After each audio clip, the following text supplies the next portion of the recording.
Hola a todos, buenos días. Espero que se encuentren muy bien. Bueno, el día de hoy vamos a empezar con un tema que se llama recursividad.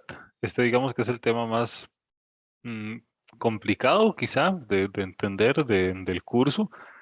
Entonces, bueno, en función de esto, les pido por favor que intenten repasar en sus casas lo que vamos a ver hoy. Vamos a empezar con calma, con el fin de, bueno, aplanar un poco la curva de aprendizaje, no hacerlo como tan violento, porque si no, bueno, las cosas se pueden complicar un poco. Este tema se llama recursividad. Es bastante interesante eh, ver cómo funciona. Y esta, digamos que es como la parte central de este curso. Vamos a ver dos tipos de recursividad. Uno se llama recursividad de pila y otro se llama recursividad de cola. Y bueno, ambos constituyen, como les digo, la parte más importante del curso, quizá también la parte que es más difícil de entender. Entonces, bueno, por esta razón vamos a ir con calma. La idea es, bueno, introducir el tema en aspectos teóricos y después ver unos ejemplos y llegar la clase hasta aquí, con el fin de que ustedes puedan repasar y entender bien estos ejemplos en sus casas. Entonces, bueno, ese es el plan. Si tienen alguna duda con algo, por favor me lo hacen saber y bueno, ahí con todo gusto lo vemos. Esta es la tabla de contenidos de esta presentación. Vamos a empezar por ver en aspectos teóricos de qué se trata la recursividad. Vamos a ver algunas reglas que se utilizan para escribir programas que utilicen recursividad para llevar a cabo la solución. Vamos a ver ejemplos y yo creo que hasta aquí vamos a llegar hoy. Profe, con permiso, disculpe, es que vieras que estaba teniendo problemas con el speaker. Estamos viendo una nueva presentación de recursividad. Sí, es una nueva presentación. ¿No la tienen en el Tech Digital? Ya chequeó, no he chequeado si les ya va. Ok, ok. Sí, ahí me dicen si no, no la tienen y la subo ahorita. Bueno, en términos generales, la recursividad se puede definir eh, de forma que un proceso está basado en su propia definición, o sea, un proceso se define a sí mismo. Aplicándolo en programación sería una función que está definida en función de sí misma. Entonces, bueno, esto es algo muy raro. Háganse la idea de que es una función cuya definición, o sea, cuyo código está en función de ella misma. Es una función que se llama a sí misma. Eso es, a grandes rasgos, lo que es recursividad. Ahora, esto abre un paradigma de problemas muy interesantes. Por ejemplo, esta es una definición formal que no parece formal, que dice que lo primero para entender la recursividad es entender la recursividad. Entonces, se define la recursividad en términos de sí mismo. Yo creo que esto viene en un libro de programación, por cierto. Parece broma, pero no lo es. Y bueno, a este punto probablemente todos estemos un poco bateados, un poco consternados de cómo se puede hacer esto, o sea, cómo un proceso puede definirse en función de sí mismo. Háganse a la idea de que, no sé, se están definiendo ustedes y alguien le pregunta a ustedes quiénes son y ustedes dicen yo soy yo o algo así. Ese es un ejemplo claro de un proceso recursivo. Acá se ve gráficamente cómo se podría ver la recursividad en términos gráficos. Existe este triángulo que se llama triángulo de Sierpinski. Esto existe real, ustedes pueden investigar un poco más acerca de esto. Es algo que sí existe. Y vemos que interesante. Cada uno de los subtriángulos está definido en términos de otros subtriángulos que tiene adentro. Veamos, analicemos un toque la imagen. Veamos este triángulo de acá. Este triangulito de acá, el rojo, es igual, digamos, tiene la misma forma que el triángulo más externo, es en el que es morado.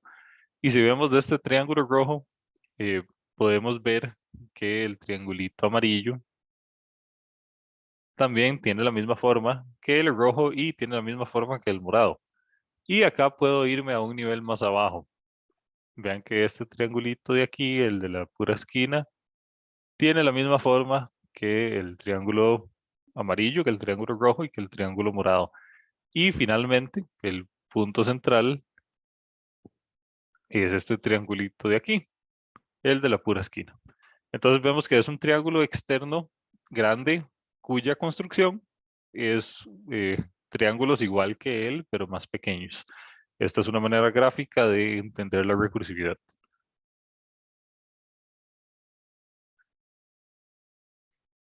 Existe algo muy vacilón. Si ustedes van en este momento a Google, al buscador de Google, y ustedes escriben recursividad, Google va a sacar esta sugerencia que dice, quizás quisiste decir recursividad y ustedes le dan clic a esto y vuelve a aparecer lo mismo y lo mismo y lo mismo.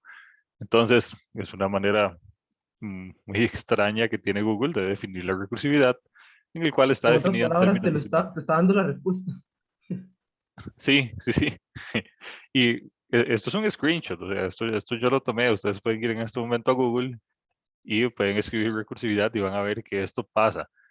En este caso de Google, esto es una broma, pero es muy interesante ver cómo existe y cómo un proceso se define en términos de sí mismo, por raro que parezca.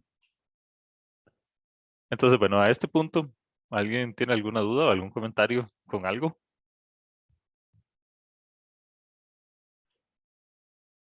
Ok, bueno, eso es todo lo de teoría que vamos a ver de este tema. Como les digo, es súper simple, pero un toque eh, loco de entender quizá cómo es que funciona.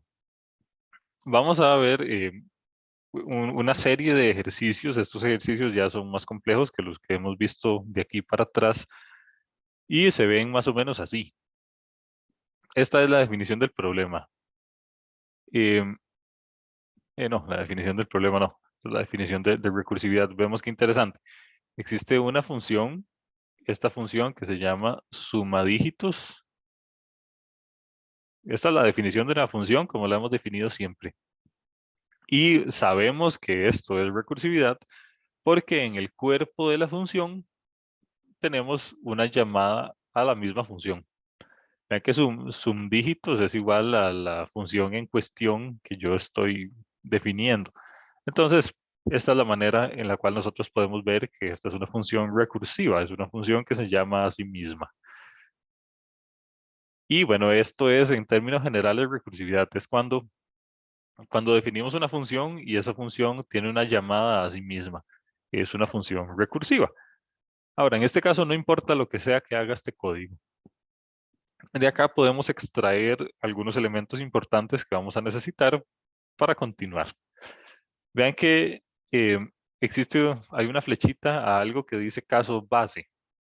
Este caso base significa cuando la función ya debería de terminar.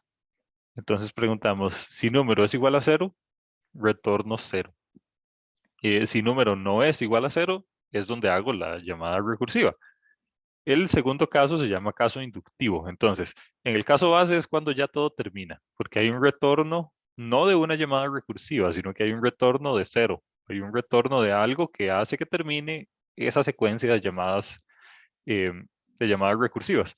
Y el caso inductivo es cuando yo continúo evaluando y cuando continúo evaluando y evaluando y evaluando y hago una pila de llamadas. Entonces, si al final el número, bueno, la función se llama 10 veces, entonces yo voy a tener una pila de llamadas que se va a ver como así. Digamos, llamada 1, llamada 2, llamada 3, llamada 4, llamada 5 y así sucesivamente hasta que llega al caso base. Entonces, el caso base es aquel caso en el cual se detiene la secuencia de llamadas recursivas. El caso inductivo es en el cual se da otra llamada recursiva. El caso inductivo es lo contrario al caso base. En el caso base todo se detiene, en el caso inductivo el proceso continúa.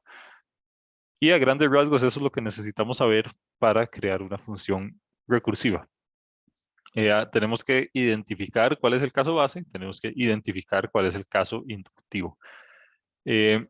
¿Por qué aquí está retornando 0? Porque así lo requiere el Una ejercicio. pregunta, ¿cuántas llamadas se hacen? O sea, Las llamadas se hacen en función de la entrada. O sea, si usted llama a esta función con un 0 de una vez, no se hace ninguna llamada. Si la llama ajá, con 1.000.000, entonces se van a hacer, no sé, como 10 llamadas, si no me equivoco. ok, ok. Pero sí, eso depende de la entrada. Em, bueno, como les decía, acá estamos retornando 0 por el hecho de que eso es lo que tiene sentido para este ejercicio. Usted podría retornar 1, por ejemplo, pero si retorna 1 le va a afectar el resultado. O podría retornar nulo, que también es algo que se puede, pero eso le va a afectar el resultado. Entonces necesitamos retornar aquello que no me vaya a afectar el resultado del ejercicio.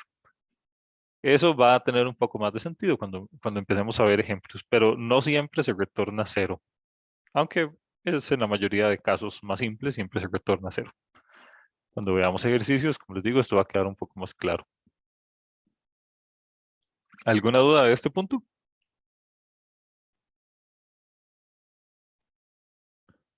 Ok. Así se ve una pila de llamadas, esto se llama pila de llamadas, de la ejecución de este código que vimos hace un rato. Es el mismo código, vean, es exactamente igual, se llama sum dígitos y lo que hace es sumar los dígitos de un número cualquiera. Por ejemplo, vean que aquí de entrada le están pasando 2168. La idea es sumar 2 más 1 más 6 más 8.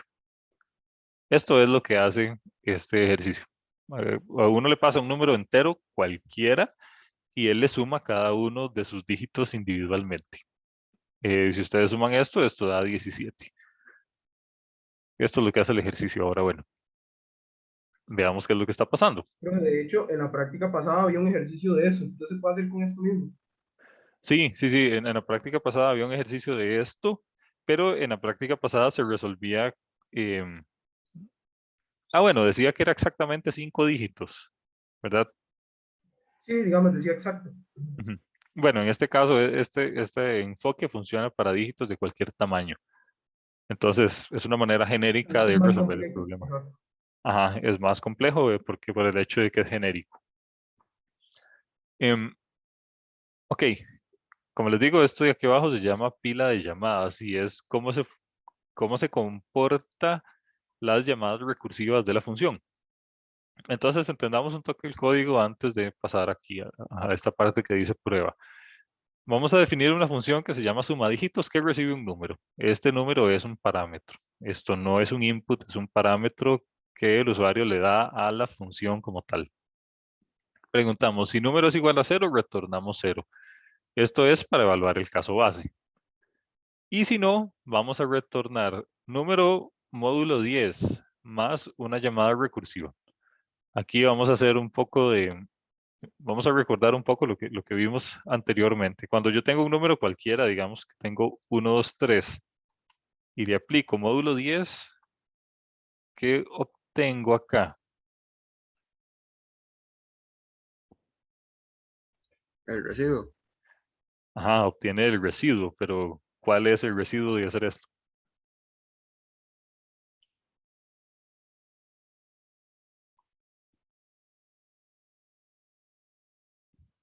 Bueno, eh, el resultado de esto de 123 módulo 10 es igual a 3.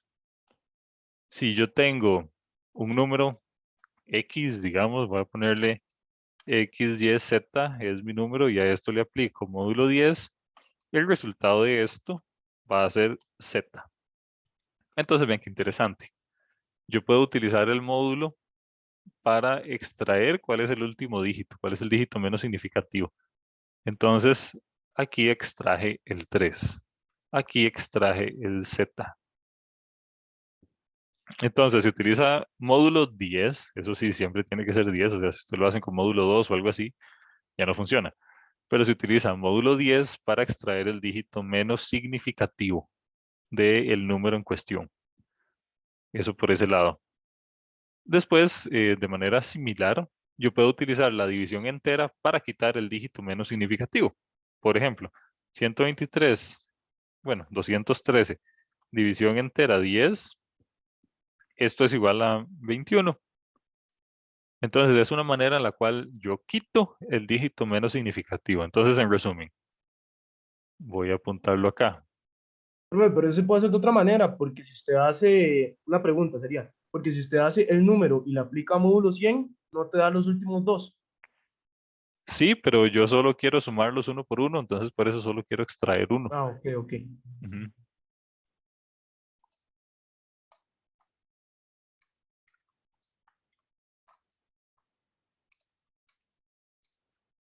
Y bueno, solo para recordar un poco también acá de qué es más significativo, qué es menos significativo, partamos del hecho de que tenemos un número enorme, algo así. El dígito menos significativo es aquel que vale menos, en este caso es el 8. El dígito más significativo es aquel que vale más, o sea, el que tiene más peso, que está en una posición de más peso, es el 1. Entonces este es el menos significativo y el de la izquierda es el más significativo. Ok, entonces, bueno, en resumen, estoy utilizando el módulo para extraer el menos significativo y la división entera para quitar el menos significativo. Entonces, bueno, hasta aquí espero que todo bien. Ok, entonces, vean que estoy retornando una llamada recursiva de número módulo 10, que número módulo 10, como vemos acá, estoy extrayendo el menos significativo, más la llamada recursiva a la misma función, pero ahora quitando el dígito menos significativo que acabo de extraer. Entonces, si yo ejecuto este código, se va a ver así. Al inicio de los tiempos, cuando apenas llamo la función, la pila de llamadas se ve así. Suma dígitos con el número 2168. Después, cuando número sea igual a 2168, pregunto, ¿número es igual a 0? No es igual a 0. Entonces paso al else. Y entonces hago el retorno. Retorno 8 más suma dígitos con 216. Y es esto que podemos ver aquí. ¿De dónde salió ese 8? 8 es el dígito menos significativo de 2168. Voy a, toquecito, vamos a ver, voy a hacer una rayita aquí en rojo para este. Profe, una pregunta. Sí, No sé si eso es como el objetivo, pero digamos, entonces, ¿esta es la forma primitiva de los bucles? sí, es la forma natural de los bucles, tiene razón. Ok. Ujú, esto es una manera más, digamos, más primitiva de llevar a cabo repeticiones. Ahora, usted se puede preguntar, bueno, ¿en qué caso aplica uno, en qué caso aplica otro? En este curso les vamos a dar las herramientas de ambos, o sea, vamos a ver recursividad y también vamos a ver ciclos normales. Normalmente en la vida real siempre se utilizan, bueno, siempre no, digamos al 80% de las veces se utilizan ciclos normales. Sin embargo, existe una familia de problemas, una familia pequeña de problemas que se resuelven mejor utilizando recursividad, porque da mejores resultados, las cosas se hacen quizá de manera un poco más natural. Entonces, no siempre se pueden utilizar ciclos, no siempre se puede utilizar recursividad, depende exactamente de la naturaleza del problema que estemos solucionando.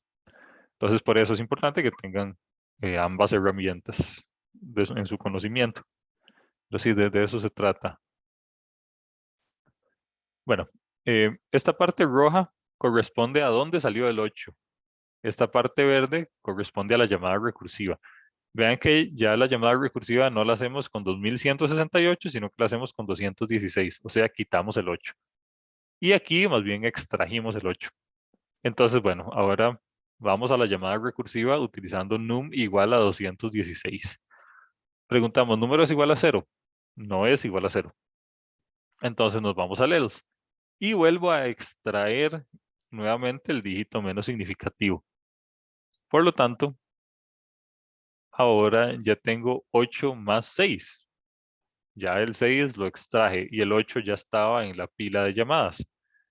Y después lo que hago es quitar el 6 del número. Entonces ahora queda como un 21. Vuelvo a hacer la llamada recursiva acá. Pregunto, ¿21 es igual a 0? No, no es igual a 0. Entonces vuelvo a hacer la llamada recursiva. Queda 8 más 6 más 1 más sumadígitos de 2. Sumadígitos de 2, básicamente lo que hice fue quitar el menos significativo. Después pregunto, ¿2 es igual a 0? No, no es igual a 0. Entonces tengo que volver a hacer la llamada recursiva. Ya no es un 2, sino que ahora es un 0. O sea, ya no hay más dígitos que procesar. Entonces ahora esto queda 8 más 6 más 1 más 2, más sumadígitos de 0. Cuando sumadígitos es igual a 0, pasa algo interesante. Vean que ahora pregunto, ¿número es igual a 0? En este caso la respuesta es que sí. Por lo tanto, retorno 0. Ya caí en el caso base. Entonces, este voy a ponerlo amarillo acá. Este 0 corresponde a ese retorno que nos hicieron. Entonces, ya cuando no haya más llamadas recursivas, es cuando se ejecuta la operación. Se ejecuta 8 más 6 más 1 más 2 más 0. Y esto da 17. Entonces, bueno, así es como funciona la recursividad. Este es uno de los ejemplos más básicos que existen de este tipo de ejercicios con recursividad. Pero bueno, ahí les dejo el espacio en caso de que alguien tenga alguna duda o algún comentario con algo. ¿Cómo lo ven? Ok, bueno. Entonces, en simples palabras, profe, se invoca hasta que no haya nada que invocar y después se ejecuta.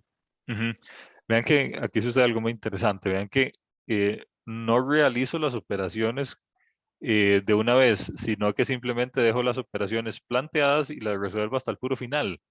Digamos, no es como que yo sumo aquí 8 más 6 y guardo el resultado, después sumo 8 más 6 más 1 y guardo el resultado, sino que se deja la operación planteada y se ejecuta la operación, se resuelve la operación hasta el puro final, hasta cuando ya no haya más llamadas recursivas. Ahora, aquí esto abre un problema, un posible problema. ¿Qué pasa si la pila de llamadas es enorme? Puede llegar el punto en el que se me gaste la memoria simplemente teniendo puras operaciones por realizar. Esto es un caso que puede pasar. Y con este mismo ejercicio, ¿qué pasa si ustedes a este ejercicio le meten un número enorme? Un número que gaste la memoria simplemente almacenando las operaciones a realizar en lugar de almacenar el resultado. Esto es algo que puede pasar y esta es una desventaja de este tipo de recursividad. Como les dije, hay dos tipos de recursividad. Una que se llama recursividad de pila, que es esta. Otra que se llama recursividad de cola, que es la que vamos a ver después.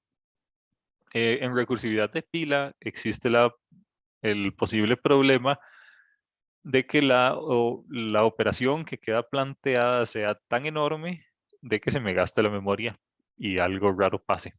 Consumí la memoria de mi sistema. Y esto puede pasar incluso con un ejercicio tan simple como este. Si ustedes le pasan aquí un trillón de fijo, la va a ver fea la memoria. Entonces, bueno, la recursividad de cola lo que viene es a solucionar esto. Y una tiene ventaja sobre la otra, pero esa es como la diferencia en general. En recursividad de pila se forma una pila de llamadas. En recursividad de cola, la pila de llamadas va resolviendo las operaciones conforme las va recibiendo. Entonces, eso es la principal diferencia entre ambas. Así funciona. Y bueno, voy a limpiar acá. Existen ciertas reglas para escribir una función recursiva. No es como escribir una función normal de las cuales ya hemos resuelto acá en el curso. Si existen restricciones generales o especiales, debemos utilizar una función principal y una función auxiliar. En este caso, en este ejercicio no existía como alguna restricción o no existía como algo que validar. Entonces, en este caso no existían restricciones generales, por lo tanto, todo se resuelve a través de una única función. Pero si existieran cosas que validar, es necesario crear una función principal y una función auxiliar. La función auxiliar va a ser aquella que sería la recursiva. Por eso dice aquí entre paréntesis que la función auxiliar es la que es recursiva. Em, tenemos que definir y tenemos que identificar cuál es el caso base y tenemos que definir qué es lo que vamos a retornar cuando lleguemos al caso base. Por ejemplo, en este ejercicio anterior, ¿qué pasa si yo aquí en lugar de 0 hubiera retornado un 1000? Ese 1000 me hubiera afectado la operación, o sea, me hubiera dado un resultado que nada que ver. Entonces siempre hay que retornar algo que no vaya a afectar el resultado de la operación. Y tenemos que definir las llamadas recursivas realizando la operación deseada y siempre tenemos que tender hacia el caso base. Nuevamente en este ejemplo, vean que números estaba decrementando, o sea, el número cada vez era más pequeño, por eso estábamos comparando. El caso base consistía en cuando el número fuera 0. Cuando el número fuera 0, termino todo. Pero si uno no hace que el número tienda a 0, este programa nunca va a terminar. Entonces se va a enciclar dando vueltas ahí infinitamente por el hecho de que el número no está tendiendo hacia el caso base. Eso es algo que hay que tener en cuenta y eso es básicamente lo que nos dice la tercera regla. Entonces, bueno, vamos a resolver este primer ejemplo. Lo vamos a hacer lo vamos a hacer programado. Aquí está la solución. Aquí Profe, está. entonces con el if, con el elif y con el else, definimos en cuál caso queremos que lo resuelva y en cuál no, para que no resuelva todo y no consuma todo. Ajá, exactamente. El if básicamente nos va a decir cuál es el caso base y el else nos va a decir cuál es el caso inductivo, o sea, el caso en el que vuelva a ser llamada recursiva. Ok, ahora bueno, esto depende mucho de la naturaleza del ejercicio. Bueno, dice el primer ejemplo. Escriba una función que reciba un número entero y un dígito y debe contar las veces que ese dígito aparece en el número. Entonces, aplicando estas reglas, lo que nos dice es, lo primero hay que saber cuáles son las entradas, las salidas y las restricciones solicitadas. Las entradas es un número y un dígito. La salida es la cantidad de veces que aparece ese dígito en el número. Y las restricciones es que el número debe ser entero y dígito debe estar entre 0 y 9. ¿Verdad? Son restricciones que tienen sentido. Si no, este programa no va a servir. Entonces, este es un ejemplo en el cual sí tengo que validar algo. Entonces, tengo que crear una función principal y una función auxiliar. Bueno, acá está la solución. Está un toque grande, pero veamos un toquecito nada más. Bueno, nos vamos a salir de aquí y lo vamos a programar nosotros de una vez para que sea más interesante. Voy a definir una función que se va a llamar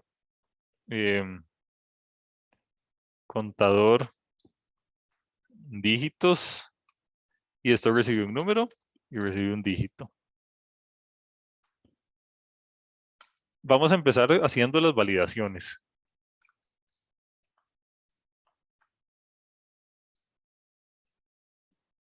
Lo primero que vamos a validar es que dígito esté en el rango de 0 y 9, o sea, que dígito realmente sea un dígito, que esté entre 0 y 9. Voy a poner aquí asegurarnos.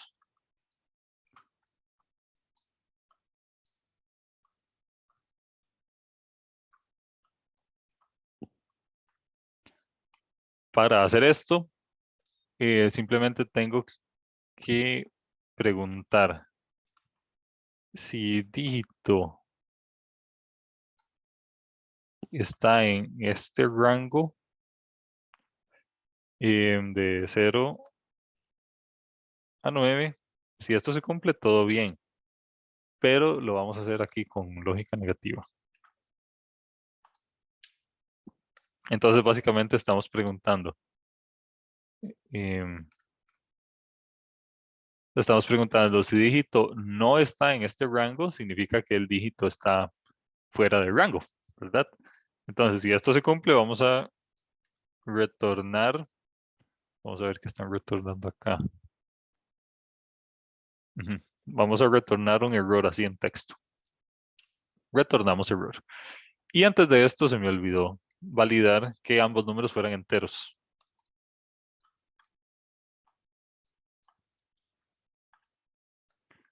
Para hacer esto, voy a preguntar si existe una funcioncita para hacer esto. Sí. Existe esta función que se llama isInstance, que si ustedes se le paran encima, aquí dice qué es lo que hace.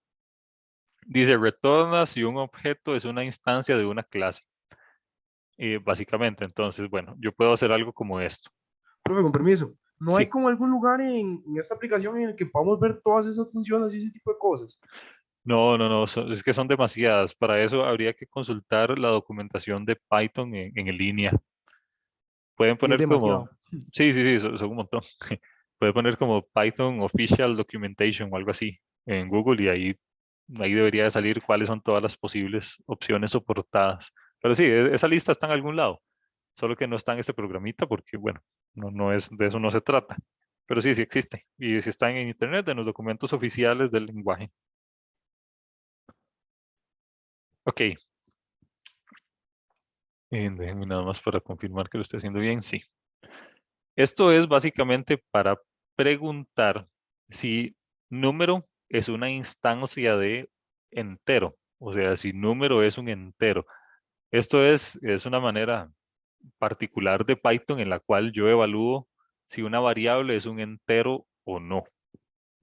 Entonces, con esta línea simplemente estoy preguntando si esta variable número es un entero o no es un entero. Si esto retorna true, significa que es un entero. Si retorna false, significa que no es un entero. Nada más. No me dice qué tipo es, sino simplemente me dice si es entero o no. Entonces tengo que evaluar las dos. Is instant, dígito y entero. Si esto se cumple, no, si no se cumple voy a retornar error. Em,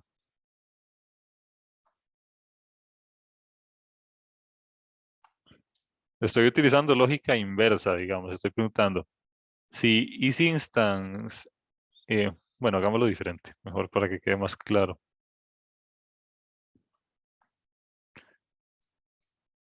Digamos, si esta parte es igual a falso, voy a ponerlo con paréntesis para que se vea más claro.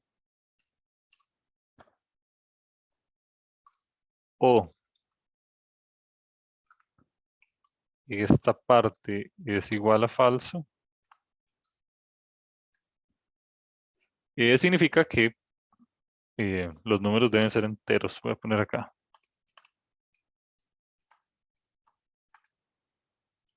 Entonces, ven, simplemente, como les digo, isInstant, int es simplemente para saber si un número es un entero o no. Si esto es igual a falso, significa que no era un entero. O si esto otro es igual a falso, significa que dígito no era un entero. Entonces, ocupo que los dos sean enteros.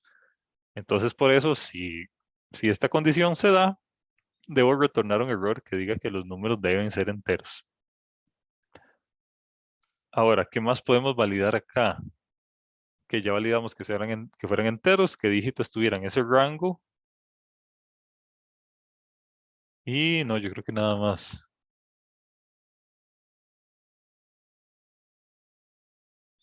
Bueno, acá en la presentación están validando que sean mayor a 0. Bueno, que sean diferentes de 0. Pero ¿por qué? Bueno, sí, porque si número es igual a 0, viene aquí, entra aquí y retorna 0 de una vez. Bueno, validemos esto también. Validar que los números sean mayores a 0. Para hacer esto es bastante fácil. Simplemente preguntamos si dígito es menor o igual a 0 o num es menor o igual a 0, voy a retornar error. los números deben ser mayores a 0. Y aquí voy a poner error. El dígito debe estar entre 0 y 9. Pero mayor a 0, eso sí. En realidad esto debería ser así entre 1 y 0. 1 y 9. Entonces esto debería ser así. Y bueno, yo creo que ya estas son todas las posibles cosas que hay que validar. Entonces, bueno, antes de continuar con la parte recursiva, que es la parte más fea, les pregunto si alguien tiene alguna duda.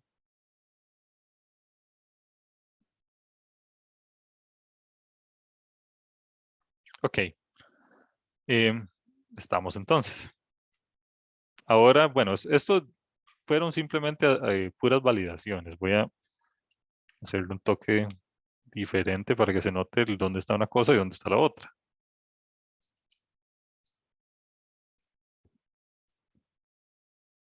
Estas son puras validaciones. Ahora voy a copiar esto aquí. Voy a poner, hacemos la llamada recursiva. Ahora sí vamos a hacer la llamada recursiva. Vamos a crearnos una función que se va a llamar contador dígitos auxiliar. Y esto va a recibir un número y va a recibir un dígito. Ya me aseguré de que el número y el dígito cumplen con lo que yo necesito. Entonces, bueno, tengo que, vamos a ver, tengo que retornar esto, sí. Tengo que retornar la llamada a la función que me estoy creando.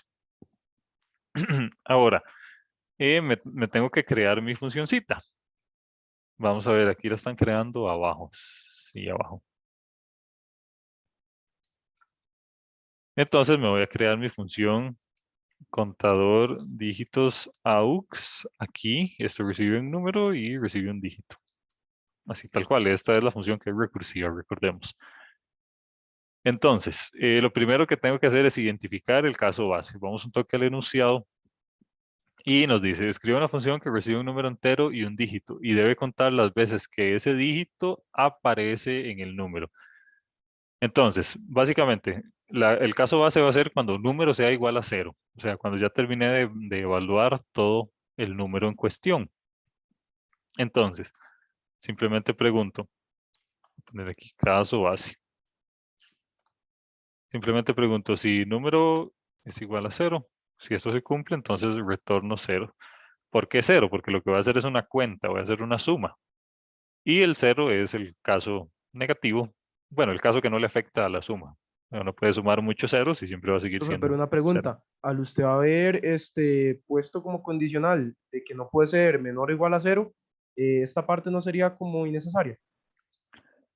Ah, esa es una buena pregunta. Usted está diciendo que aquí no puede ser 0.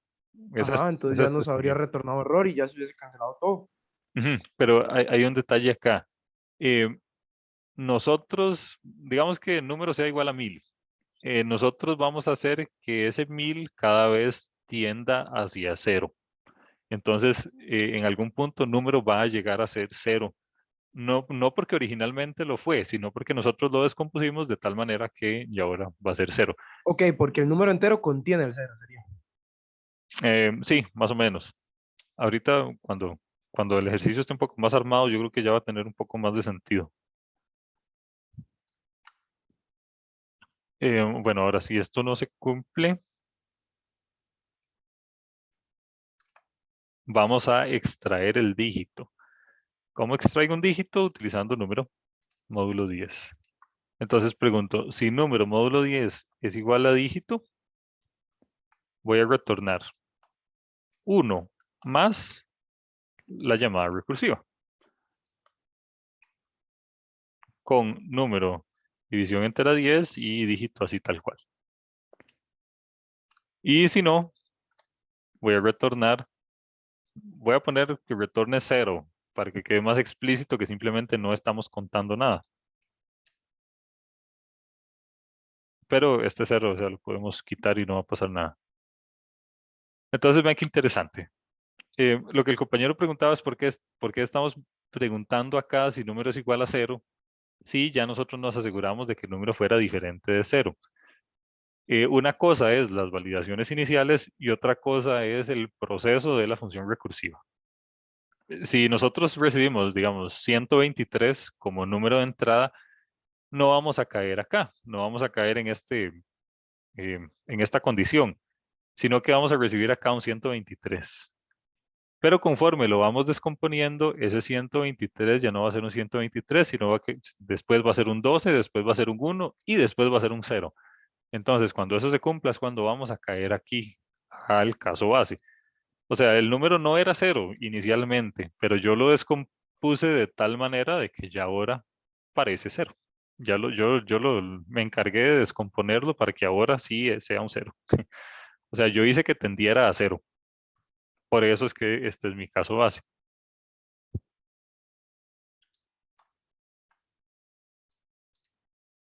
Este es el caso base, estos dos son el caso inductivo. Ahora, bueno, ¿cómo funciona esto? Simplemente acá estoy extrayendo el dígito, el dígito menos significativo. Pregunto, ¿este dígito menos significativo es igual al dígito que yo recibí como parámetro? Si esto se cumple, retorno 1 más la llamada recursiva. Si esto no se cumple, retorno 0 más la llamada recursiva. ¿Por qué aquí 1 y por qué aquí 0? Porque mi idea, lo que dice el ejercicio, es contar cuántas veces un dígito aparece dentro de un número. Entonces, por ejemplo, en el caso del número, digamos, este numerito de aquí, y yo quiero saber cuántas veces aparece el 5, entonces el 5 aparece una vez aquí, una vez aquí. Entonces el 5 aparece 2 veces. Esta es la respuesta que yo quiero. Entonces, por eso yo estoy comparando el dígito menos significativo con el dígito a comparar. Y si esto es igual, entonces retorno 1 más la llamada recursiva. Y si no, retorno 0 más la llamada recursiva. Este 0 lo tengo aquí simplemente para demostrar que no estoy sumando nada, pero realmente esto podría ser así perfectamente. Y el resultado va a ser el mismo. ¿Alguna duda hasta acá? Profe, quiero que lo corra un momento para verlo. Ujú. Sí, justo a eso íbamos. Voy a darle play nada más a ver si no tiene errores de sintaxis o algo así. Bueno, parece que no. Entonces voy a llamar a mi codiguito. Se llama contador dígitos. Contador dígitos, vamos a utilizar, digamos, 123 y vamos a buscar cuántas veces aparece el 2. Veamos un toque. Ok, esto lo que hace es retornar. Sí, lo que hace es retornar, no imprimir. En lugar de este return, voy a poner un print. O sea, ahí se hizo. Se hizo las operaciones, pero no las vimos porque no las imprimimos en ningún momento. Entonces vean que dice 1. Ahora, voy a ponerle un número que tenga más 2. Voy a poner un número así, grandote. Un 2 por aquí, un número grandote, un 2, ahí varios 2 por ahí. Y otro 2 por aquí. Vean que esto ya es un número enorme. Si yo le doy play a esto, dice que apareció 7 veces. Vamos a ver si fue cierto. Yo puedo hacer una búsqueda aquí exacta. Ah, no, no me sirve. Dice 1, 2, 3, 4, 5, 6, 7. Entonces sí, apareció 7 veces, todo bien. Ahora, ¿qué pasa si no aparece? En este número voy a buscar un 5. Vean que no hay ningún 5. Entonces la respuesta debería ser 0. Entonces hay un 0 aquí. Y así sucesivamente ustedes pueden seguir haciendo pruebas y deberían de obtener resultados buenos. Y bueno, realmente esta es la solución de este ejercicio. La parte más importante es esta funcioncita de acá. Esta función principal simplemente tiene validaciones. Eso es, y eso no es tan complejo, digamos. La parte más importante es esta, que es la parte recursiva. ¿Alguna duda hasta acá?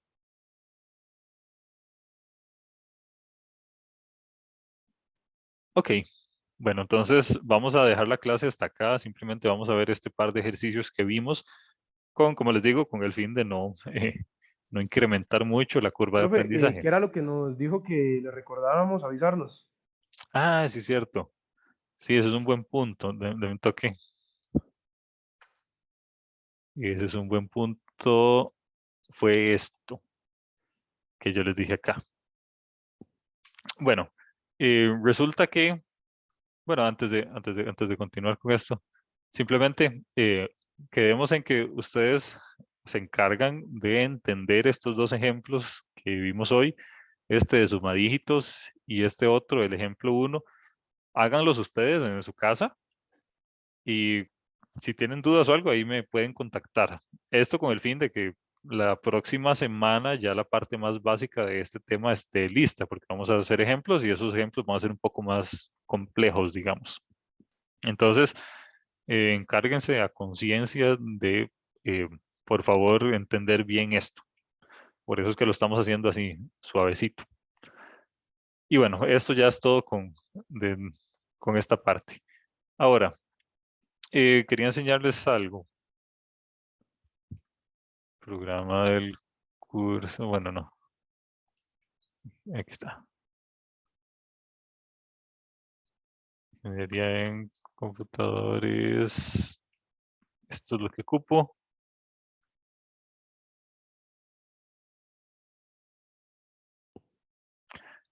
Bueno, este es el programa del curso de la carrera. Ya ustedes supongo que medio saben de qué se trata. Aquí en el bloque 0, que esto bloque 0 es un conocimiento que ya ustedes en teoría deberían de tener, pero es algo que no siempre ocurre. Tienen una cosa que se llama prueba avanzada de inglés. Después, un poquito más adelante en la carrera, tienen este curso que se llama Inglés especializado para ingeniería en computadores. Se llama inglés especializado, sin embargo, especializado no tiene nada. Simplemente le pusieron ese nombre para decir que es exclusivo de computadores. Estas son las únicas dos cosas que tienen que ver con inglés en esta carrera. Entonces ahí esto que se llama prueba avanzada de inglés, que esto no es un curso, simplemente es un examen. Y esto otro que es inglés especializado. Eso es el único curso de inglés que llevamos nosotros. Sin embargo, bueno, hay un requisito de graduación. Usted puede terminar todos los cursos del plan de estudios y al puro final tiene que presentar un examen de inglés. Para usted poder graduarse, usted podrá haber terminado todos los cursos, pero para poder graduarse tiene que haberse sacado una nota mayor a B2 en el examen de inglés, que B2 es intermedio, un poquito más arriba de intermedio en conocimiento de inglés. Digamos, si ser un hablante nativo es un 100%, ser nivel B2 es como un 60% de conocimiento. Entonces, bueno, ustedes podrán haber terminado todo el programa del curso, pero si no tienen un nivel B2, no se van a poder graduar. Entonces, bueno, es un poco injusto, porque, por ejemplo, carreras como administración de empresas llevan como 13 cursos de inglés durante todo su programa del curso, es increíble. Y nosotros llevamos uno, y aparte nosotros tenemos ese requisito. Entonces, mi punto es de que de nada le sirve ponerle un montón y terminar todos los cursos de la carrera si dejan botado la parte de inglés y esperan que les vaya bien. Entonces, es importante que ustedes hagan algo al respecto para aprender inglés por su cuenta en caso de que en el colegio el inglés no haya sido muy bueno o que del todo no existiera.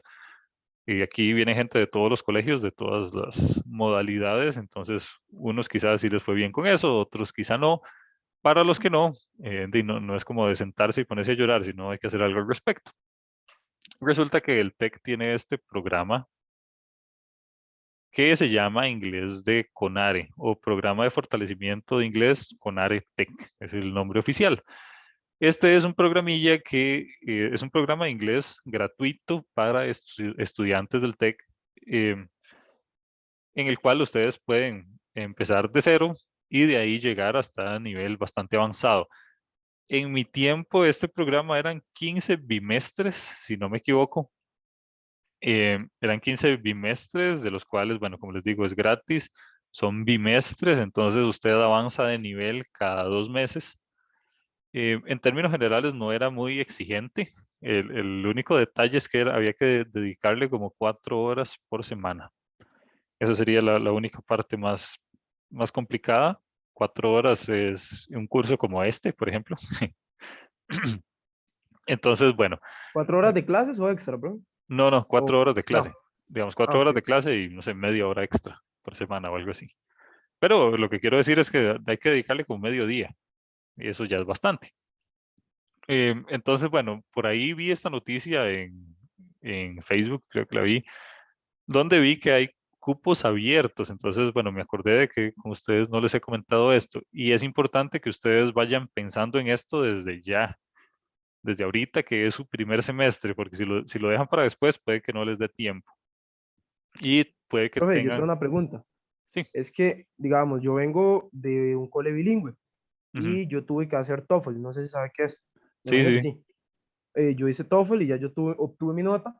Y de ahí me fue relativamente bien. Creo que fue, sí, alto intermedio. Es que el de TOEFL es un poco diferente, ujú, pero sí me dio, creo que podría de una vez pasarlo. Pero ajá, yo llamé para este tema de este bloque cero, de este examen avanzado de inglés, y lo que me dijeron fue que hasta mediados, digamos, hasta el segundo semestre de este año, podría empezar a matricular.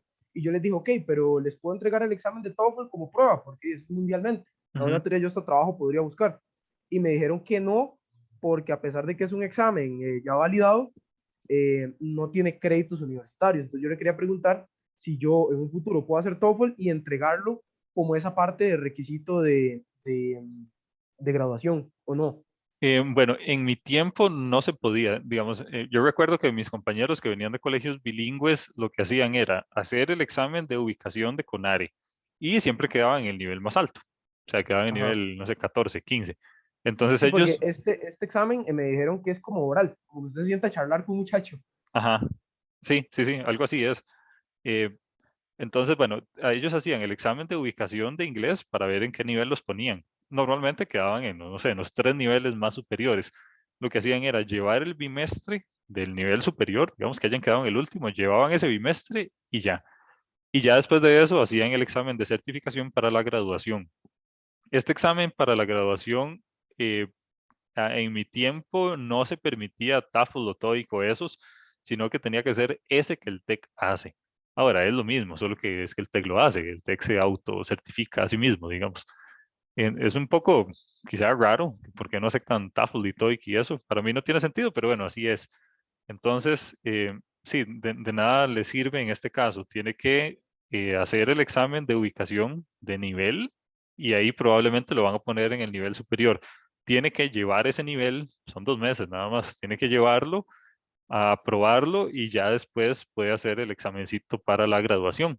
Profe, y este examen podría hacerlo cuando yo quiera, digamos, ya apruebo esto, por ejemplo, como me dijeron que hasta el segundo semestre puedo matricular, entonces lo apruebo en el segundo semestre y ya Ujú. puedo de una vez hacer este examen y ya librarme y despreocuparme de eso hasta que termine toda la carrera.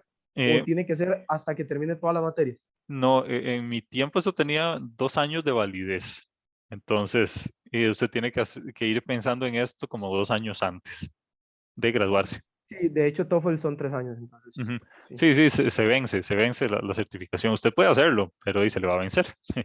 Entonces no tiene sentido. Y lo que sí le recomiendo es que desde ya puede ir llevando el nivel que le van a pedir llevar. O sea, tiene que llevar el nivel Ok, 15, ok, bro, digamos. está bien. Eso sí lo puede ir haciendo desde ya, pero el examencillo de certificación tiene que hacerlo hasta el puro final.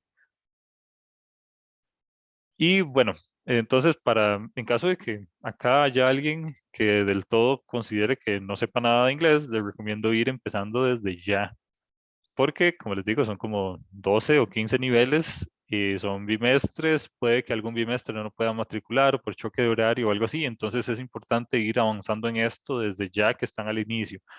De hecho, tiene todo el sentido de que ustedes, por ejemplo, digan, bueno, voy a llevar CONARE y voy a atrasarme un semestre. Eso es algo que tiene todo el sentido porque no van a poder graduarse si no saben inglés, si no aprueban el examen. Entonces es importante que vayan pensando en esto desde ya. Y lo otro que les iba a decir es que incluso ese requisito de saber inglés para graduarse tiene todo el sentido, porque nosotros, bueno, es un hecho que vamos a a trabajar en empresas donde casi todo se hace en inglés. Entonces, de nada les sirve tener el título de computadores si no saben inglés, o sea, tienen la misma validez. Entonces, nadie los va a contratar si ustedes no saben, aunque sea un poquillo de inglés. No saben, aunque sea nivel B2. Ninguna empresa los va a contratar. Entonces, si ustedes tienen que atrasarse en su carrera por llevar inglés, es un buen negocio, digamos, no es una pérdida de tiempo. Y bueno, a grandes rasgos eso era lo que les quería decir. Pueden buscar este programa, como les digo, es gratuito. Solo hay que pagarlo si ustedes se quedan. De hecho, yo una vez me quedé en un curso, tuve que pagarlo. En aquel tiempo valía 50.000, no sé cuánto vale ahorita. Entonces sí, es gratis para estudiantes, ellos les dan todo el material y todo. Y los horarios normalmente son lunes en la tarde-noche o sábados en la tarde. Eso era antes, veo que así es ahorita, lunes y sábados. Si ustedes tuvieran un choque con algún examen o algo así, eso es justificación para ausentarse de clases. Digamos que como que ustedes digan, tengo examen de matemática general lunes a las 3, eso es justificación para ausentarse. Digamos, este programa de inglés se ajusta a las necesidades de los estudiantes, eso es lo bonito. Y bueno, por ahí se los dejo. Bastante útil y es importante que vayan pensando en eso desde ya. Y eso era todo lo que tenía para hoy. No sé si alguien tiene alguna duda, algún comentario con algo. Profe, una pregunta. Ujú. Cuando uno va a matricular en CONARE, ¿cómo sabe uno qué nivel matricular? Ok, tiene dos opciones. Puede matricular el nivel 1, que es el más básico de todos, o puede hacer un examen de ubicación. Entonces usted pide que le haga un examen de ubicación y ahí le dicen, usted va para nivel 7, o usted va para nivel 6, o va para nivel 10. Tiene las dos opciones. Si usted considera que quiere matricular desde cero, matricule cero y ya. O si no, haga el examen de ubicación y ahí le van a decir en qué nivel lo van a meter. Ok, profe, gracias. Ok, ¿alguna otra cosa por acá? Bueno, estaríamos entonces. Nos vemos ahorita entonces con el curso de taller. Muchas gracias.